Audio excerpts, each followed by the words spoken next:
सदगुरु कबीर साहिब द्वारा विरचित ग्रंथ बीजक साखी प्रकरण 139 नंबर साखी। सदगुरु कबीर साहिब से किसी भक्त ने प्रश्न पूछा है कि चमार कौन है और ब्राह्मण कौन है। ऐसे चमार जाति को लोग बताना भी नहीं चाहते मैं चमार हूँ, लेकिन ब्राह्मण और अन्य जातियाँ हैं वे बताना चाहते हैं। वे दूर से ही अपना सरनेम लगा लेते हैं। असली वास्तव में है कौन? बड़े गए बड़ापने रोम रोम अहंकार, सतगुरु के परिचय बिना चारों वर्ण चमार। चारों वर्ण यानी ब्राह्मण क्षत्रिय वैश्य शूद्र। कबीर साहब कहते हैं जिनका परिचय सदगुरु से नहीं अथवा सदगुरु के द्वारा आत्मबोध नहीं हुआ या सदगुरु से मिलन नहीं हुआ या कोई महान सदगुरु की भक्ति नहीं प्राप्त हुई या सदगुरु के चरणों को स्पर्श करने का प्रणाम करने का सुअवसर नहीं मिला या सदगुरु का ज्ञान श्रवण करने को नहीं प्राप्त हुआ या सदगुरु के मुखारविंद से निकले हुए शब्दों के प्रभाव से आत्मज्ञान नहीं हुआ, तो समझो ये ब्राह्मण क्षत्रिय वैश्य शूद्र यानी पूरा मनुष्य जाति ही चमार है। क्योंकि वो शरीर को ही मान रखा है कि मैं शरीर हूँ, और ये शरीर हड्डी मांस का पुतला जिसके ऊपर चमड़ा लिपटा हुआ है। अगर इस हड्डी मांस के पुतले को ऊपर से लिपटे हुए चमड़े को ही तुम मानते हो कि मैं यही शरीर हूँ, तो तुम चमार ही हो, तुम्हारी चर्म दृष्टि है। यदि तुम इस शरीर के रूप रंग लावणी सौंदर्य में आकर्षित होते हो, इस शरीर की चमड़ी के गोरापन को देख करके मोहित होते हो, तो भी तुम चमार हो। क्योंकि चमड़े में जो मोहित हो, चमड़े में जो आकर्षित हो, शरीर में जो मुग्ध हो, वो चमार ही होता है। चमार वह नहीं है, चमार कोई जाति नहीं होती है। चमार वह नहीं है जो चमार के घर में पैदा हुआ, उसको नाम चमार रखा है, लेकिन वह ब्राह्मण है, ब्राह्मण के समान है। जो व्यक्ति अपने आप को पहचान चुका है, आत्मबोध प्राप्त कर चुका है, जिसे ज्ञान हो चुका है, निस्वरूप का ज्ञान हो गया है, मैं अजर अमर अविनाशी आत्मा हूँ। शरीर नश्वर है, शरीर जड़ तत्वों से बना हुआ है, मैं शरीर नहीं हूँ। मैं शरीर और मन से परे, इंद्रियों से परे शुद्ध बुद्ध चैतन्य आत्मा हूँ, साक्षी हूँ, दृष्टा हूँ। ऐसा जिसको बोध, ऐसा जिसको ज्ञान सदगुरु के द्वारा प्राप्त हो गया है, वह व्यक्ति ब्राह्मण के समान है, वही असली ब्राह्मण है। जीत इंद्रिया धर्म परा स्वाध्याय निरता शुचि काम क्रोधो बसो यशितम देवा ब्राह्मणम विदु। नीति शास्त्र में लिखा है कि जो जीतेंद्रिय है, धर्मपरायण है, अंदर बाहर से शुद्ध है, स्वाध्याय में लीन है, काम क्रोध को जो जीत चुका है, बस में कर लिया है, काम क्रोध को जिसने बस में किया है, वह ब्राह्मण होता है। कितनी सुंदर परिभाषा ब्राह्मण की गई है। इसलिए तुम ब्राह्मण का रूप भी प्राप्त कर सकते हो। तुम्हारे अंदर अगर आत्मज्ञान हो जाए तो तुम समझ लो आत्मज्ञान ही तो ब्रह्म ज्ञान है, और जिसे ब्रह्म ज्ञान है वही तो ब्राह्मण है। तो साहिब कहते हैं कि ऊंच नीच जातियों का भेदभाव व्यर्थ है। जिसके अंदर रोम रोम में अहंकार भरा हुआ है, शरीर की ताकत का अहंकार है, शरीर की सुंदरता का अहंकार है, शरीर के बल का अहंकार है, जवानी का अहंकार है, वह व्यक्ति इस चमड़े के पुतले का अहंकार करता है। वो केवल अभी शरीर को ही जानता है, शरीर में ही भूला हुआ है, अज्ञानी है, वो चमार ही है, वास्तविक ब्राह्मण वह है जो इस हड्डी मांस के पुतले, इस चमड़े से लिपटे हुए शरीर के अंदर छिपे हुए परम तत्व, अविनाशी तत्व, जीव के ज्ञान को प्राप्त कर चुका है। आत्मज्ञान जिसको हो गया है वही महान है, वही बड़ा है, और वो ज्ञानी है, और वही स्थित प्रज्ञ है। बड़े गए बड़ापने रोम रोम अहंकार। कबीर साहब कहते हैं, अहंकारी व्यक्ति को कबीर साहब चमार कहते हैं, और कहते हैं जिसको अभिमान है इन मायावी चीज़ों का, धन दौलत का, नश्वर संसार का, क्षणभंगुर सामान का, इस शरीर का, वह अभिमानी इस शरीर और शरीर से संबंधित वस्तुएं और धन आदि का जो अभिमान करता है, वह व्यक्ति केवल चर्म दृष्टि से जीवन जी रहा है। उसके पास में ज्ञान दृष्टि नहीं है, विवेक दृष्टि नहीं है, इसलिए उसको वे चमार कहते हैं। बाकी वास्तव में कोई चमार नहीं होता है। सभी आत्मा एक जैसी है। अपने विचारों को शुद्ध करो, सदाचारी बनो, सात्विक बनो, आहार व्यवहार सुधारो, रहनी गहनी ठीक करो, तो तुम भी परम पवित्र महामानव हो, दिव्य मानव हो, देव मानव हो। तुम्हारी महिमा परम्पार है। अर्थात जो अहंकार करता है वह व्यक्ति कभी बड़ा नहीं हो सकता है, और जो बड़ा होता है वो कभी अहंकार नहीं करता है। इसलिए अभिमान को छोड़िए और निर्माण हो जाइए और आत्म कल्याण के पथ पे चलिए। किसी सद्गुरु के चरणों में जा कर के विनम्रता पूर्वक प्रणाम कीजिए, उनसे ज्ञान प्राप्त कीजिए। तत्विधि प्रणिपातेन परिप्रश्नेन सेवया उपदेक्ष्यन्ते ज्ञानम ज्ञानिनः तत्त्वदर्शिनः। श्रेयान् द्रव्यम यात यज्ञात ज्ञान यज्ञ परम तब सर्वम कर्माखिलम पार्थ ज्ञाने परिसमाप्यते। उन तत्वदर्शी महान पुरुषों के पास जाओ, विनम्रता से उनको प्रणाम करो, सरलता से उनसे प्रश्न पूछो, उनके सानिध्य में प्रेम से बैठ करके उनके ज्ञान को श्रवण करो। तब तुम्हें तत्व ज्ञान होगा, आत्मबोध होगा, तत्वदर्शी बन जाओगे। तब तुम महान कहलाओगे और तुम्हारा कल्याण भी होगा। बड़े गए बड़ापने रोम रोम अहंकार, सद्गुरु के परिचय बिना चारों वर्ण चमारे। इसलिए सद्गुरु से परिचय कीजिए। सद्गुरु के द्वारा आत्मा, परमात्मा और जड़ चेतन का बोध प्राप्त कीजिए। जिसके लिए जीवन मिला है तो तुम्हारा कल्याण होगा।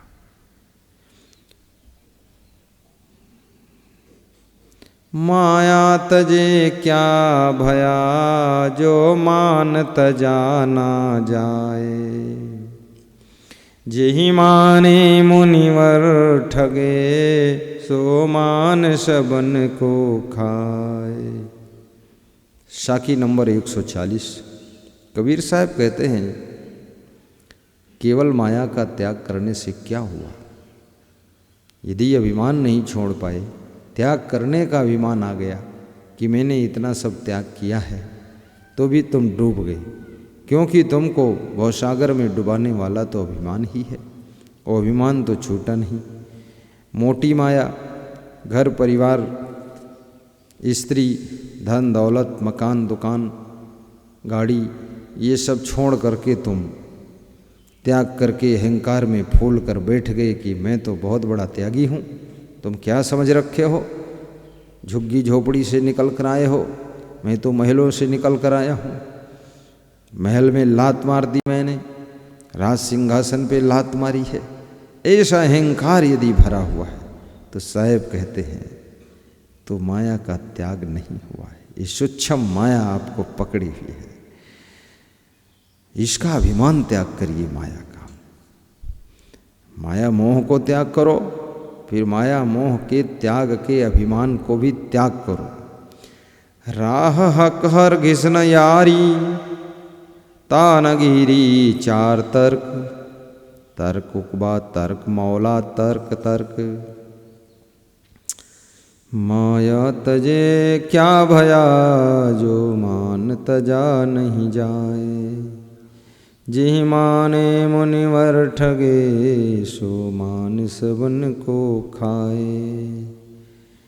जिस अभिमान ने, जिस बड़प्पन के घमंड ने और जिस गर्व ने ऋषि मुनियों को भी पथभ्रष्ट कर दिया।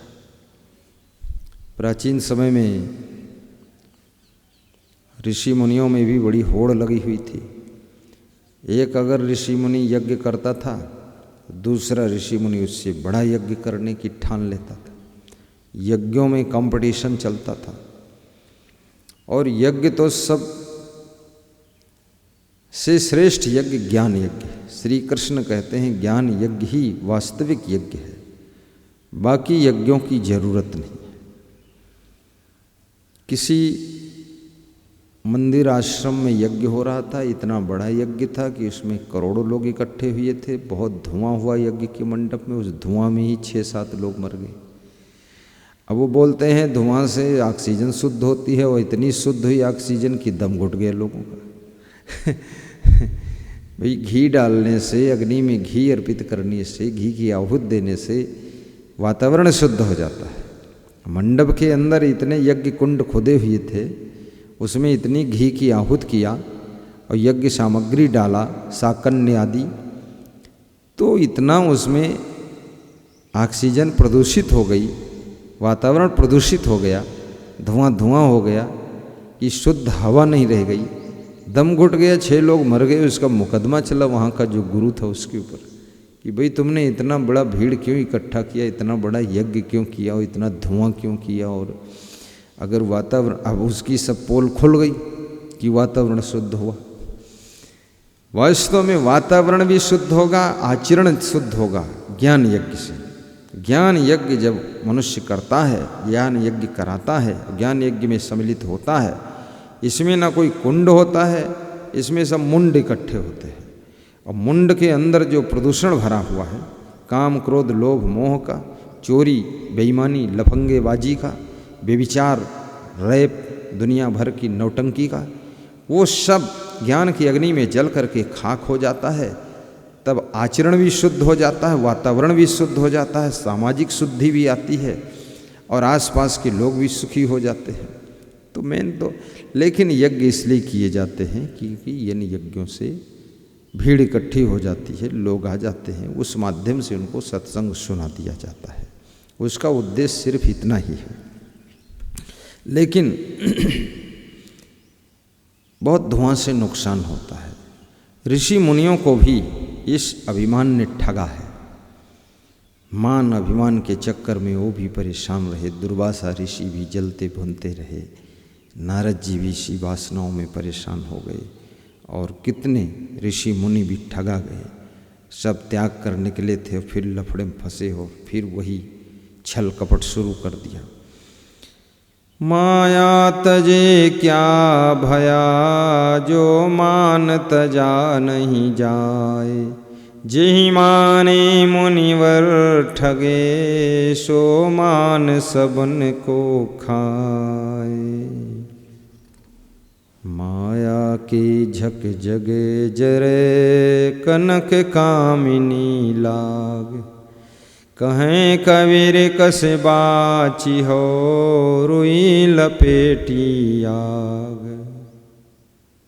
माया के झक जग जगे, झक माने होता है,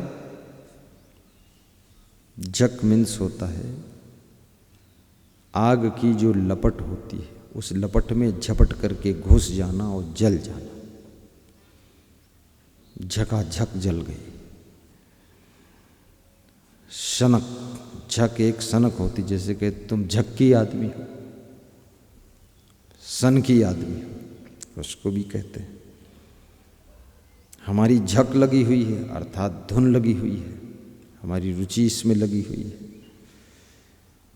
लोग कुछ कहते हैं ये बहुत झक्की स्वभाव का है, पागलपन आदमी के भरा है, उसको भी कहते हैं। ऐसे यहाँ पर झक माने आग की जो लपक होती है उसको झक कहते हैं, आग की लपट। कनक कामिनी लाभ, कनक माने सोना, अर्थात धन को कनक कहा गया है। कामिनी माने कामिनी, कामिनी स्त्री को कहते हैं। काम मद वाली स्त्री को कामिनी कहा गया है। हर स्त्री कामिनी नहीं है। जो काम में मदोन्मत्त है, काम वासना से उबल रही है, जल रही है, वो कामिनी उसको कहा। और फिर कसबाची हो, कैसे बचोगे? रुई लपेटी आग। उदाहरण देते हैं साहब, जैसे रुई के अंदर आग को लपेट कर छिपा कर रख दिया गया हो और कोई सोचे कि अब रुई जलेगी नहीं और चुपके से आग मैंने रुई के भीतर रख दिया है। बड़ा चतुर आदमी, कोई देखता भी नहीं है और कोई देखा भी नहीं है और हमने चुपके से अंदर रख दिया है। तो साहब कहते हैं वो थोड़ी देर ही रखी रहेगी, वो दुदक दुदक करके सब रुई जल जाएगी और वहाँ आसपास में जो सामान होगा वो भी जल जाएगा। इसी प्रकार से कनक कामिनी अग्नि का रूप है।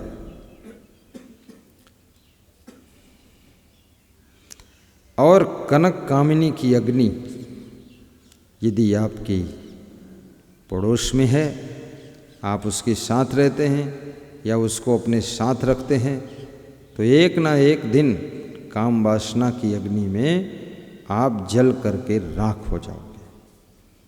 तो वही साहब समझा रहे, माया के झक जग जरे। ये कनक कामिनी ही तो माया है। कनक का लोभ और कामिनी का मोह, और दोनों के द्वारा काम वासना की उत्पत्ति, ये लालच, इसमें सारा संसार झक मार कर जल रहा है। सनकी बना हुआ, पागल बन कर के इसी में लोग घुस रहे हैं। पूरे जगत के लोग, पढ़े लिखे लोग, डीएम हो, सीएम हो, पीएम हो, राष्ट्रपति हो, उपराष्ट्रपति हो, पूरे देश को चलाने वाला हो, मिनिस्टर, कलेक्टर, बैरिस्टर और चीफ जज, हाई कोर्ट का जज, सिविल कोर्ट का जज, कृषक, व्यापारी, कर्मचारी, अधिकारी, उद्योगपति, सब इसी चक्कर में फंसा हुआ है। कनक कामिनी में जकड़ा हुआ है और कनक कामिनी की आग में घुस घुस कर जल रहा है। कबीर साहब कहते हैं, मनुष्य जैसे रुई के भीतर आग को लपेट कर रख देता है, ऐसे ही अपने अंतःकरण में कनक कामिनी का आकर्षण वो लपेट कर छिपा कर रखता है। लेकिन वो सब काम वासना की अग्नि धधकती है और उसमें पूरे संसार के लोग जलते रहते हैं। कैसे बचोगे? इससे दूर रहना पड़ेगा। कितने साधु सन्यासी भी घर बार छोड़कर साधु हो गए, साधु बन करके आश्रम बना लिया, कुटिया बना लिया, वहाँ फिर स्त्रियों को साध्वी बना लिया और बोले इन बहनों का भी कल्याण होना चाहिए। माताओं का कल्याण कैसे होगा? इनका कल्याण के लिए तो मेरा अवतार ही हुआ है। अब वो माताओं बहनों को साध्वी बनाया और माताओं बहनों को भक्ताणी बनाया और उनके साथ रहने लगे। धीरे मन में आकर्षण तो था ही, तभी तो बनाया। जब माताओं बहनों के साथ रहने में बुराई नहीं तो घर छोड़ने का काम क्या है? घर में तो थी ही सब माताएं बहनें। घर में जो पत्नी आती उसका भी कल्याण कर देते तुम। उसका कौन कल्याण करेगा? उसको छोड़कर क्यों भागे? तुम्हारे हिस्से की कोई न कोई लड़की तो पत्नी बनती ही, अपने हिस्से की महिला क्यों छोड़ा तुमने? उसका कल्याण कौन करेगा? अब उसको छोड़कर भागे हो क्योंकि उसमें तुम्हें शादी करना पड़ता, और शादी होती तो बंधन होता, और बंधन होता पुत्र पुत्री होते तो उसकी जिम्मेदारी होती, लोड उठाना पड़ता। दुनिया के लोग थोड़े खर्चा देते। अब उसको छोड़कर भाग गए, स्त्री की आसक्ति नहीं छोड़ पाए और उस कामनी को प्राप्त करने के लिए अब उसको चेली बनाया, स्त्री को चेली बनाया। कृपा पात्र शिष्य बनाया, साधारण शिष्य नहीं, कृपा पात्र। और ऐसी कृपा प्राप्त किया है उस पात्र में गिरी कृपा कि कृपालु भी बदनाम हो गए। कितने कृपालु तो जेल में चले गए। बड़े कृपा पात्र क्या, पात्र केवल खाली रह गया। जो कृपा देने वाले कृपालु थे वो जेल में सड़ रहे हैं और केवल पात्र लेकर घूम रही हो कृपालिनी देवी। अब उनके पास केवल पात्र रह गया। कृपालु जी जेल की हवा खा रहे, और उसी काम वासना में फंसे, वही केस लगा। कहीं भी देख लो, कितने साधु सन्यासियों को देख लो। इसलिए मैं तो पूरा नियम रखता हूँ, मेरे यहाँ कोई स्त्री अकेले मत आए। 8 वर्ष की उम्र से लेकर के 20 वर्ष तक की उम्र की, 22 वर्ष की उम्र तक की अविवाहित लड़कियां बिल्कुल मत आएँ। अपने माता पिता के साथ भी मत आएँ, भाई के साथ भी मत आएँ। जब उनका विवाह हो जाए तो अपने पति के साथ आइए, किसी दूसरे को लेकर मत आइए। घर ही में बैठकर भक्ति कीजिए, वहीं प्रवचन सुन लीजिए यूट्यूब में, टीवी में। यहाँ मेरे पास आने की ज़रूरत नहीं है। मैं पूरे विश्व के लोगों को ये समझा देना चाहता हूँ, मेरे पास मत आना। और जो 8 साल की बेटियाँ हैं वो अपने माता पिता के साथ ही आएंगी, और अकेले तो कोई लड़की स्त्री कदाप मत आए, ये मेरा नियम है। मना करता हूँ और कर दिया हूँ मना, आना मत शक्ति के साथ। और महिलाएं प्राय अपने घर से भक्ति करें। जिन महिलाओं की उम्र 35 साल है, 40 साल है, वे अपने पति के साथ में आएं। अकेले यहाँ वही भी मत आएं, किसी दूसरे पास पड़ोसी को लेकर मत आएं। क्योंकि हमारे आश्रम में और हमारे कार्यक्रमों में मेला ठेला का कार्यक्रम नहीं है, ये मंडई का कार्यक्रम नहीं है। घसमंड जाओगे उसमें, वहाँ आने की ज़रूरत नहीं। हमारे यहाँ सत्संग सुनने के लिए आया जाता है, साधना के लिए। और फैशन बनाकर कोई मत आओ, खूब नथुना पहनकर और कुंडला, तुम्हारा कुंडल साधु का कमंडल रहमंडल होगा। मत आओ यहाँ, झुमझुम का गिरा रे, तेरी खोपड़ी फूट गई रे। ये फालतू बाल कटिंग सेटिंग फैशन, इधर उधर आंखें मटकाने वाली औरतें बिल्कुल हमारे आश्रम ना आएँ, हमारे पास में मत आएँ। मैं उनको गुरु मंत्र भी नहीं देना चाहता हूँ, उनसे दूर रहना चाहता हूँ। ये सच्चा नियम बता दिया मैंने।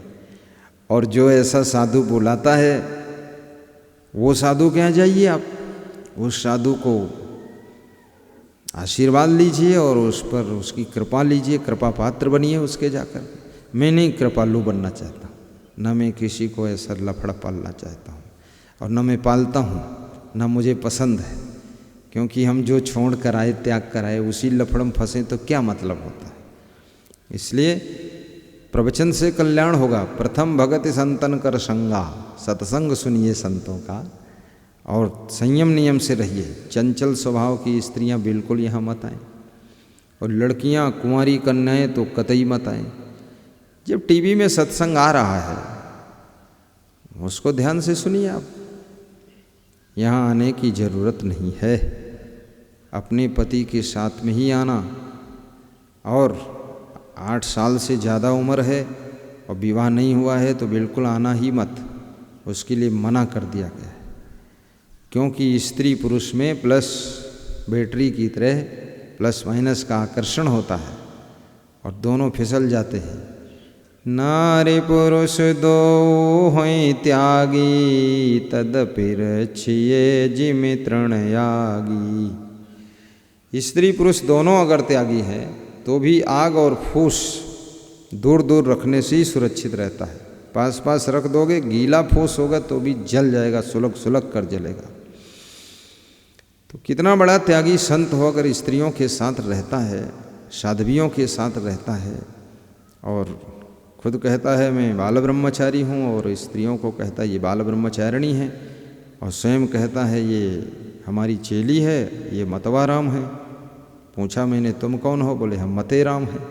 मतवा और मते अभी इनका कौन लगाए पते, क्या कर रहे हैं खुराफात। तो मुझे तो इन चीज़ों से दूरी है, बहुत दूरी, मेरे को पसंद नहीं। मेरे यहाँ कोई साध्वी लोग भी मत आओ, यहाँ आने की ज़रूरत नहीं। क्षमा करना, माफ़ करना, मुझे प्रेम सभी से है, लेकिन हम ऐसा काम नहीं करना चाहते हैं जिससे बदनामी हो और न रहे बाँस न बजे बाँसुरी। हम इस ढंग से जीना चाहते हैं और हम अपने निज कल्याण के लिए साधु बने हैं। हम कोई दुनिया के ठेकेदार नहीं हैं और पूरी दुनिया का हम सुधार कर भी नहीं सकते हैं। और जिनका सहज भाव से सुधार हो जाए तो हो जाए, अच्छी बात है। हम प्रवचन कर देते हैं, जो सुधरना चाहते हैं सुन लें, और हमारे पास लिपट झिपट करके सुधरने की कोशिश करें तो वो हमको ही बिगाड़ देंगे। कितने साधु बिगड़ गए, कितने ऋषि मुनि बिगड़ गए, सब चरित्रहीन हो गए, व्यभिचारी हो गए, भ्रष्ट हो गए। उस चक्कर में अपने को पढ़ना नहीं। तो मैंने अपना नियम भी बता दिया इस साखी के माध्यम से।